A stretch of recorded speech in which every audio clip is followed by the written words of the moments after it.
teacher joked, "Okay, is anyone playing a prank on me?" I remember that day in freshman year like it was yesterday. It was during Ms. Thompson's class, right after lunch, and her period was the one where we always watched the daily announcements on the wall-mounted TV.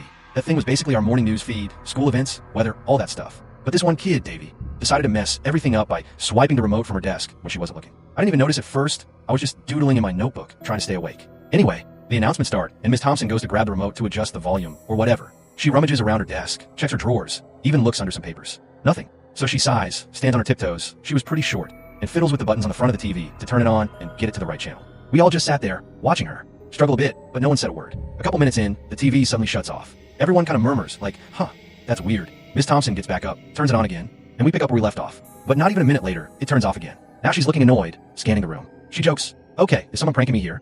The class stays quiet, because honestly, none of us knew what was going on. I glanced around, but everyone looked as confused as I was. Davy does it 2 more times, bam, off right after she turns it back on. By now, she's pissed. She slams her hand on the desk and yells, "All right, who has the remote? Who's doing this?" We were all immature 9th graders, so a few snickers break out. It was kind of funny at first, seeing her get worked up over TV. But she didn't stop there. She starts unloading about how rough things have been for her lately. Stuff about her mom being sick, dealing with a divorce. The stress of grading papers late at night. It was way too personal, and the room got awkward fast. We weren't laughing anymore. It felt like we were intruding on her life. And then, right in the middle of her rant, the TV flickers back on, and channels start flipping, news to cartoons to static. Ms. Thompson lets out this guttural yell, like something from a wild animal, and bursts into tears. The whole class freezes, mouths open, total shock silence. She flings the door open and storms out, sobbing. We just sat there for what felt like forever, whispering to each other like, what the hell just happened? No one knew what to do. About 20 minutes later, she comes back with Sergeant Hale, the JROTC instructor. This guy was built like a tank, former military. The kind who could make you drop and do push-ups just by staring. He stands at the front, calm but firm, and starts talking to us. What you all did as a class today was unacceptable.